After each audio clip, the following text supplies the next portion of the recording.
And we are live. Hello everybody, welcome back to Gaming with Gyozaplanet with your host. Happy Gyozaplanet? I've got some news.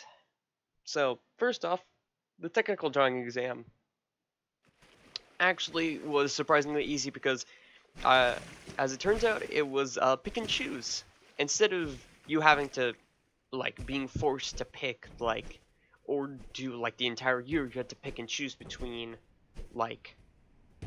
so you basically have to either pick between the diedric system or isometric view, and then you had to pick 2 or 4 subsequent exercises, which I'm not going to name off because I don't know how to translate them, and also I doubt anybody watching this actually knows much about technical drawing. But yeah, and I just was like, great, and I went with the 3 categories that I knew the best and that I've been practicing because yeah, it turns out that this exam. So actually, if you rewind about I don't know, the past 10, 11, 13 videos or so. Okay, not 13, that's a bit much, but 11 plus videos. I've mentioned how all of my finals, minus the math one obviously, and the language one, which did lower your grade if you did badly, only counted as grade boosts, where let's say for example you did really badly in one of them, you have a panicked anxiety attack halfway through, or what happened to me, I forgot my calculator on the day of my physics exam. It your grade isn't affected at all. Your grade only goes up if the exam result is better than your current end of year grade. Yeah, so it turns out that technical drawing might be the singular out of 9 exams, the singular exam that functions like that we didn't know about and that our teacher never told us about.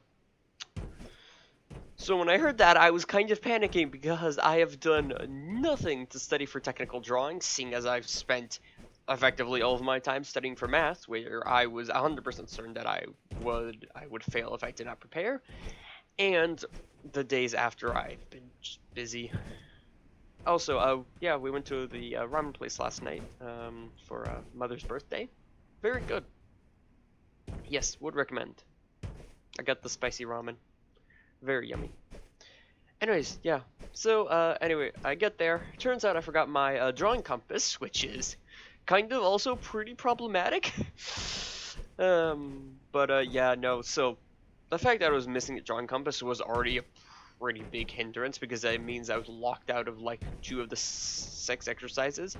Conveniently, though, they were the exercises that they weren't the ones I picked, so I just went with the ones I picked. Out of 3, I got one of them flawless, one of them near flawless minus a certain part. Cause it was, you have to basically take the faces of a shape and then turn it into a 3D object, and one of the faces just didn't quite sit with me. I couldn't visualize it, so, but the rest of the shape is completely correct, so there's that. And the last one, which is the opposite, you have to take a 3D shape and turn it into faces, I ran out of time, so, nah. Anyways, worst case scenario, I'll get a 5, nothing happens. Best case scenario, I get a 7 or something, out of 10, remember. And, worst case scenario, it does count like an exam, but still, I get a 5, so my grade, if anything, just dips down a couple points, but nothing really changes. Best case scenario, it counts as a, bonus exam, or, yeah, the bonus points exam, and nothing changes at all, which would be ideal, or I somehow get a better grade than my current thing, so I go up a point or something. But yeah, so and with that, I'm done. Yeah, tomorrow is a graduation party, and then yeah, until June 4th, I have effectively 2 weeks of pseudo summer break, which are actually not going to be summer break. Well, correction. The first weekend is going to be summer break, and the days afterwards are just going to be study because I still have my standardized tests to do. Fun. Very fun. Luckily, I only have 4 of them. It's math, history, philosophy,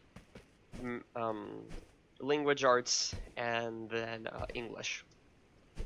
So it's so in theory I would technically have more. I would have up to 6 exams. However, seeing as I think I mentioned this like a couple of episodes ago, the way the system works is that like the exams you do give you like points towards your grade depending on the path you're choosing. The path I'm choosing, which is entrepreneurship, physics and technical design, brings 0 points to the table. So basically, even if I got 10 out of 10 on both exams, it would not affect my grade in the slightest towards that career. Also, admittedly, towards that career, like the grade for admission is a 5, which basically means what it effectively translates to is, did you pass? Yes, congrats, you're qualified to enter. Now, whether they pick you to enter or not is another question, but yeah, I already did the whole interview process. That's an enemy. I need a gun, and I need one now. 70 ammo. FAMAS, I'll take it.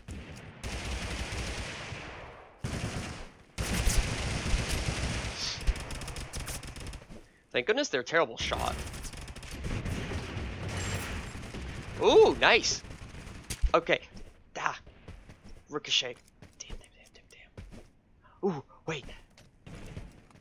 I got recycling. Yes, okay. We've got infinite health. Actually, hold on.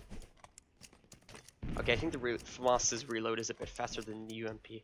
Okay, we're back up to max. Okay. We need to get moving, and we need to grab as much loot as we can. And we also really desperately need a long-range gun. Automatic gun. I'll take the Scar H. Spray, good. Throw you on. Okay. Oh boy. So, the most important part.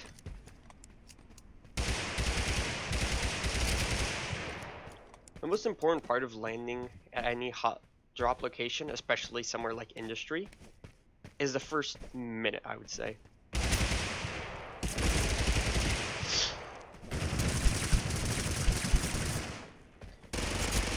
It also helps if you don't miss your shots.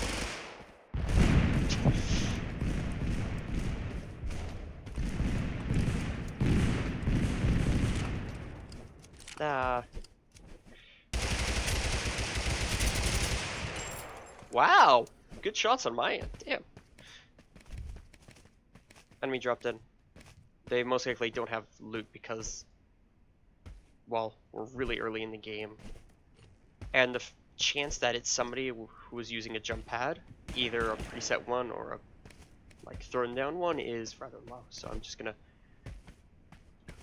So that means we've got somebody to my right, somebody and 2 people fighting up ahead. Let's do some sorting. Suppressor on the Scar H. Red dot, also Scar H. 2x we're not gonna use. Vampire, no. Rare ice.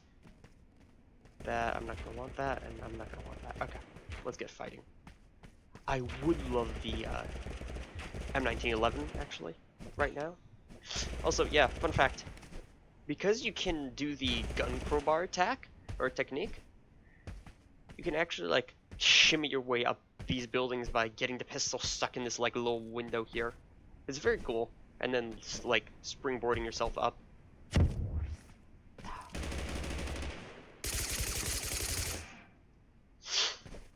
Here, throw it.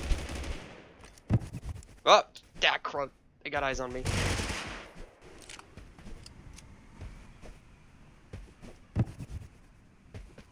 Okay.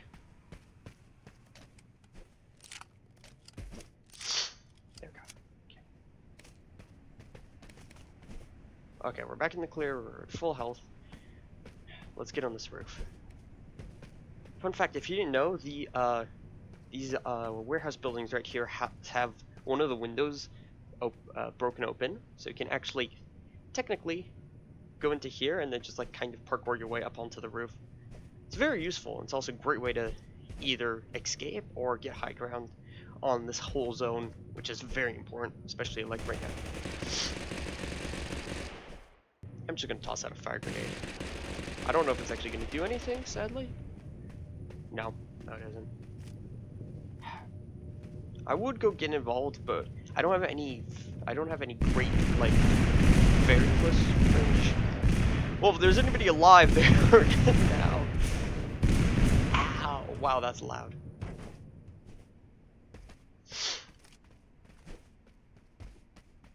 Never mind, there are still 2 people alive. That's 1. Same dude from before, and that's number 3, actually. There's one over there, and then this. Did they try and grenade me whilst flying? I commend the effort. It's insane, but I commend the effort. Oh, right, I have bandages now. Nice.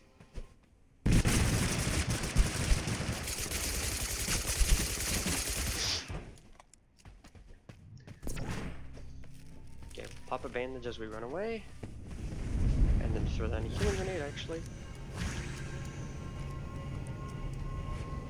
And we can let cycling do some work as we heal up and then slip out. Never mind, I said slip out. Just...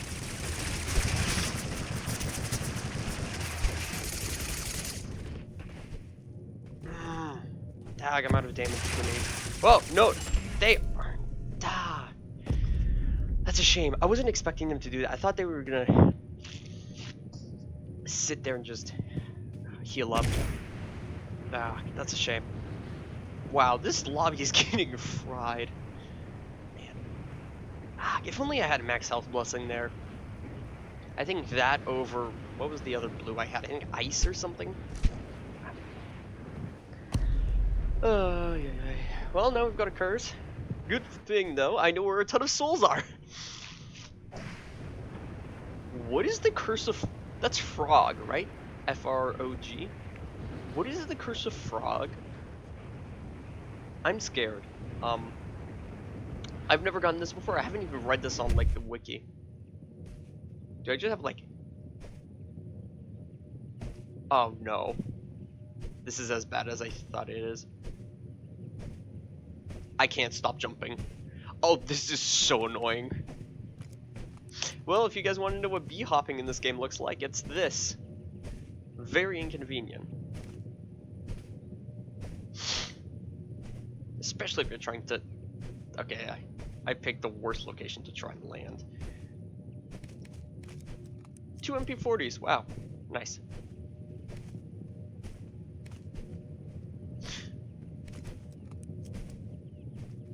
Enemy, up top or down low?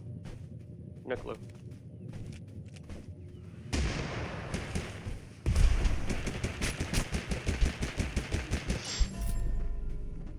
Oh, they had pull, that makes sense. I was like, why am I not moving backwards? Because they've got pull on. VSS and Axe, yeah, that makes sense. Ah, that's a shame. Yeah.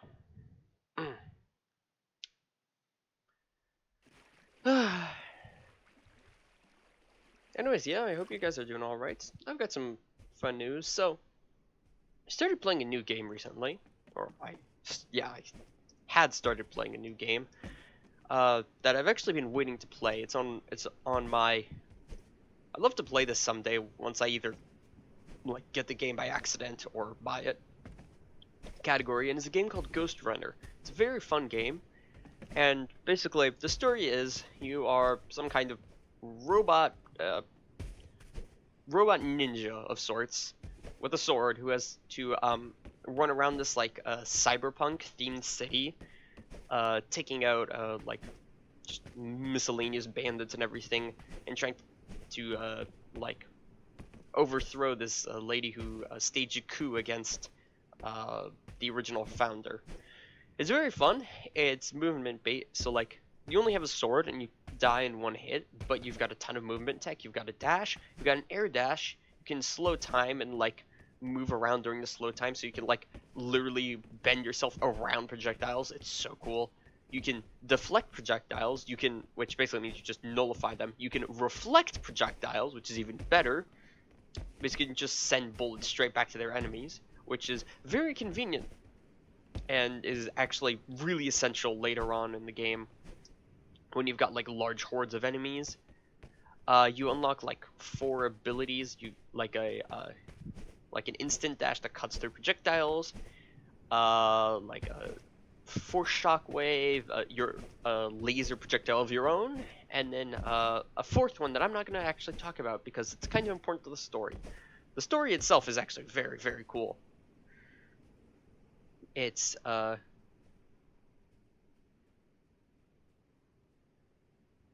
whatchamacallit? I forgot it. Hold on, give me a minute. Yeah. So, yep, you end up meeting like a new friend who from like the failed rebellion who tried to overthrow the current leader, the lady trying to murder you. And yeah, you have to go around, save them. You unlock new upgrades and like little lore tidbits, cosmetics for your sword and everything. It's a very fun game, especially if you're a fan of like, let's say like Ultra Kill or something, that kind of like movement shooter kind of thing. It's very, very fun. It's a very fast paced.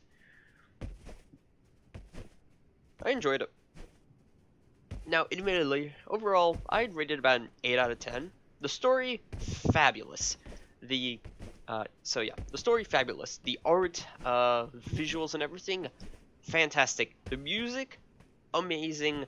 And it's the kind of thing that it's repetitive, but it's not annoyingly repetitive. So when you spend like 30 minutes on one level, you don't get driven insane by the music. The combat is fun, if not annoying at times, because there are certain enemies that you'll encounter later on.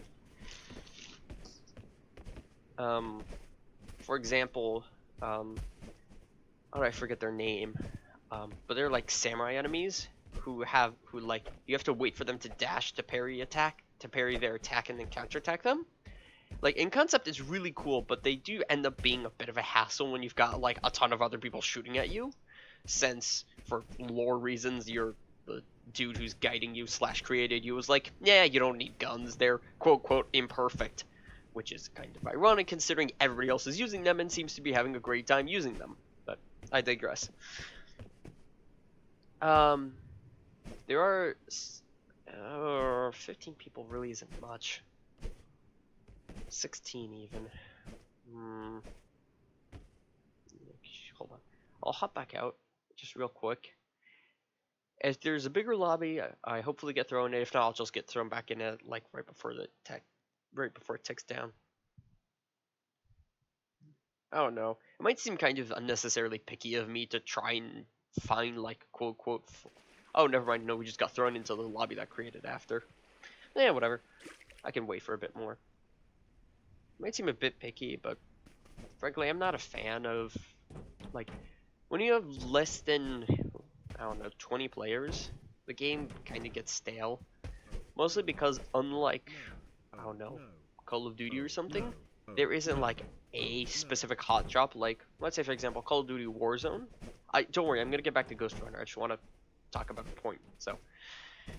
And let's say, for example, Call of Duty Warzone, this center area, one of the maps is called Rebirth Island. It's the island of Alcatraz that's been like touched up and redone in the game's vision and There's zombies no, the zombies is the other map. Yeah, it's a confusing game. Anyways, the main central like point of interest on the map is a prison. It's a prison. And you can get on top of the prison, which is called Top Prison. Shocker, I know, but yes. And it is the PowerPoint of the entire map, because you've got high ground on everybody else, like the entire map. You've got limited ways up. You've got good cover, because like there are like little window things on top. You've got good cover against enemies who try and ambush you. Overall, and especially like towards the end of the game, you can just sit there and then just shoot people who try to like parachute across or like run around and try to get to the zone. It's a very powerful position. So obviously it's highly contested, and pretty much throughout the entire game there's always going to be at least one person trying to take over that area. This game doesn't really have that. Everybody just kind of goes wherever, and then they kind of just consolidate towards where zone goes. So, yeah.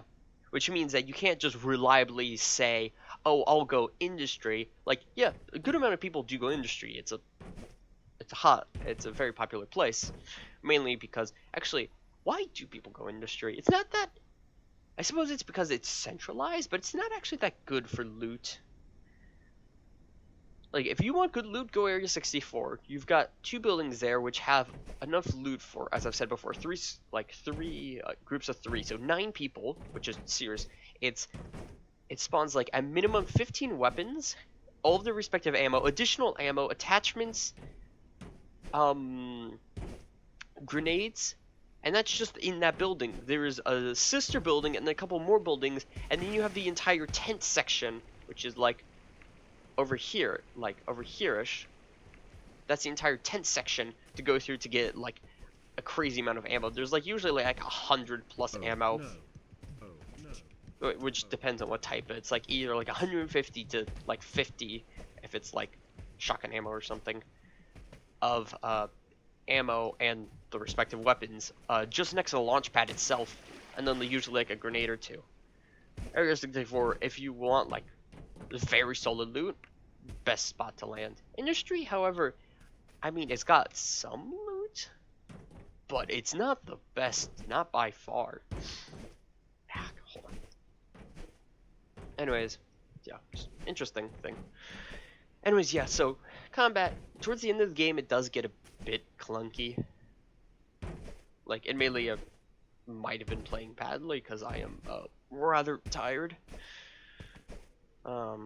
Because don't tell my parents, but I stayed up later than I was originally staying up late to do some technical drawing practice, because imagine my surprise when I was going to go to bed last night and it turns out that the exam might actually qualify as a normal exam instead of just the bonus notes exam. Yeah, I was kind of paranoid, so I kind of flash studied everything, but it didn't turn out to be necessary. However, in consequence, I am now fried. Not necessarily fried, just tired. But yeah.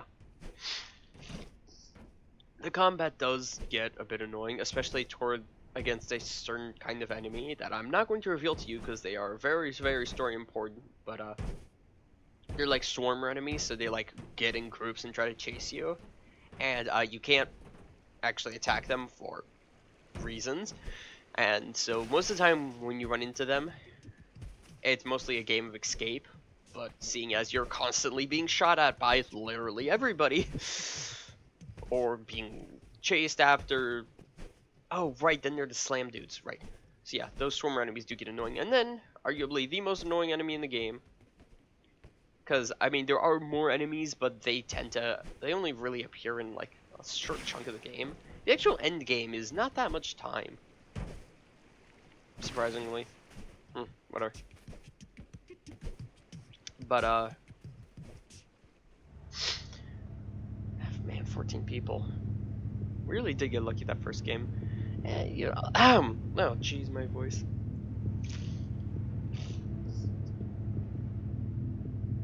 So yeah, overall, the combat is fun and everything. The sword itself is very cool. But yeah, I don't know. There are a couple of pain points, but that might just be from like lack of experience / lack of patience, I suppose, which is also very, very big. Yeah, do not play the game if you do not have much patience, or if obviously you are affected by like very fast movement. In that case, why would you even consider playing the game? It's literally like on the title card of the game, fast-paced movement game. I don't like that kind of game. I'm gonna play this game. It's I don't know, people. Anyways, point is, crud.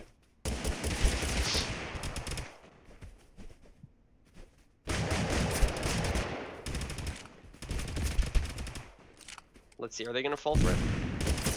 No, they're not, and I missed every single bullet. How is that? I don't know. I'm just gonna go back there. No! I'm gonna go back there if I don't end up failing the freaking jump puzzle. Nice. 6 health, and... okay, phew. Anyways, yeah, so it's alright. But yeah, it does kind of get tedious at the end. The parkour is fun-ish. So, the parkour, admittedly, I will give it credit. It's very fun, it's very fluid, and it's very smooth. However, and how it's supposed to work is that there are like panels indicated on the wall for like where to wall run and everything, which is very nice, admittedly. However, the devs, for a reason, I don't know what, decided, you know what, how about we just have the player be able to wall run everywhere and it just indicates where they should wall run. Oh. Ice blessing. Seriously.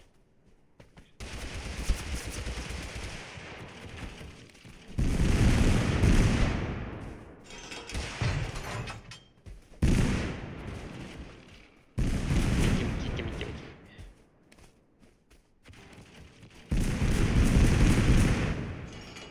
Got a grenade launcher and I have no guns. Well, I've got a gun, except I'm at 20 health. So I'm just gonna go to launch pad, I think. Hold on. Heal up. Grab this AUG. Ah, wow, we are in shambles, as the kids would say.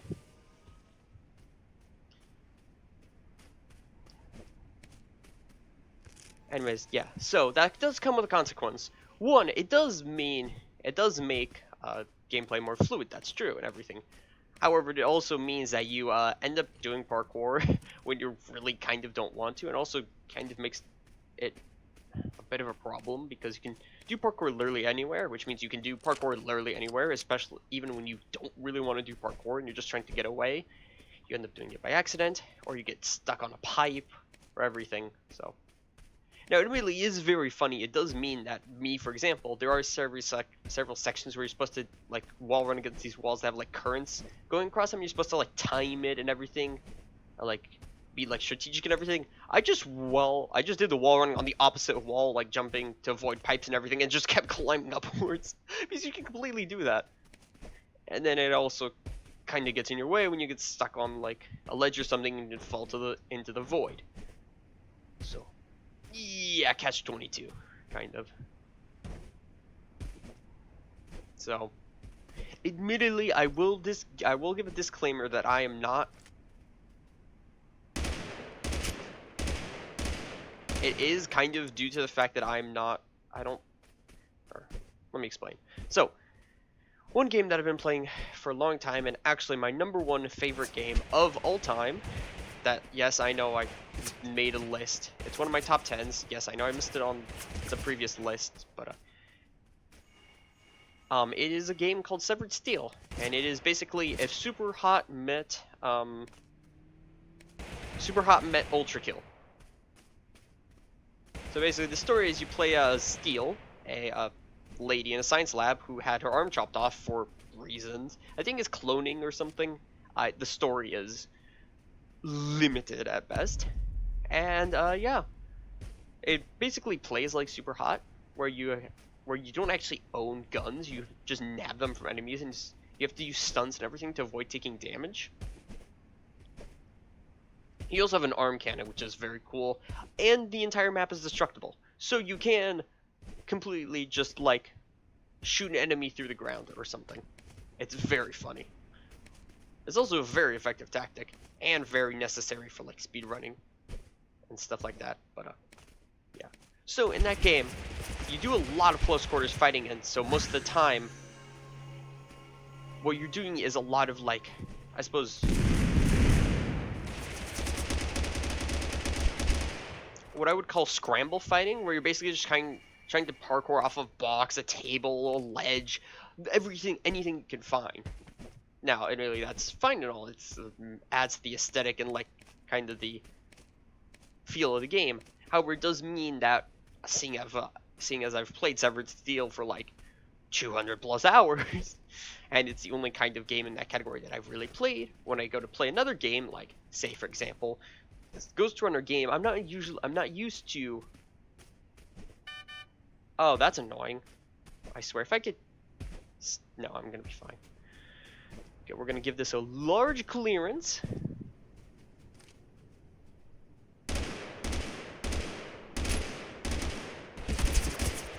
What? How am I getting hit for 40 damage at that range? From the assault rifle, nonetheless. Oh my god, the map stopped loading. Oh, that's funny. Anyways, what can I throw at this clown?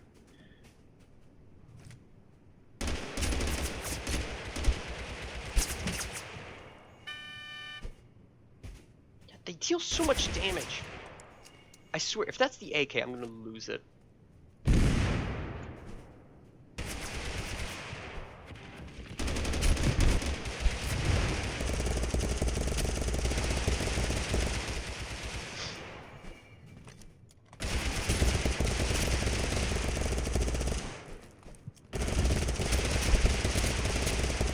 Thank you.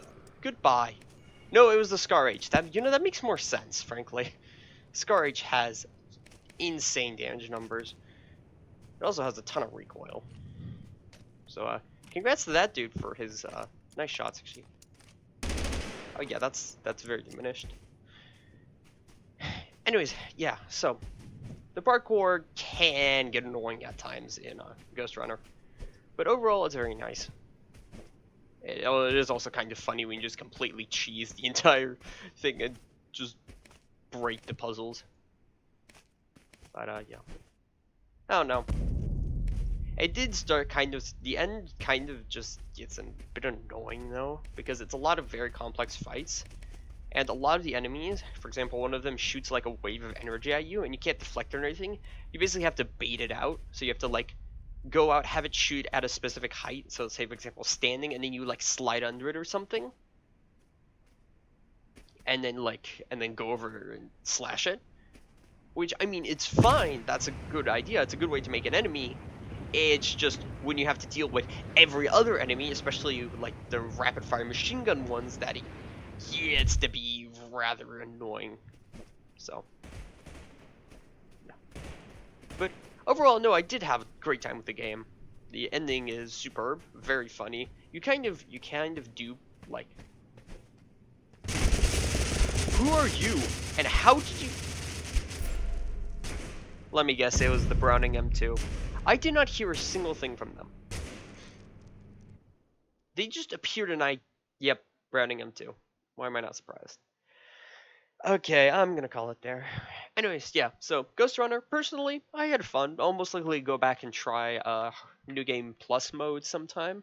Or maybe like the, whatchamacallit, the like wave-based mode or something. There is like a kind of like parkour thing. It's confusing and everything.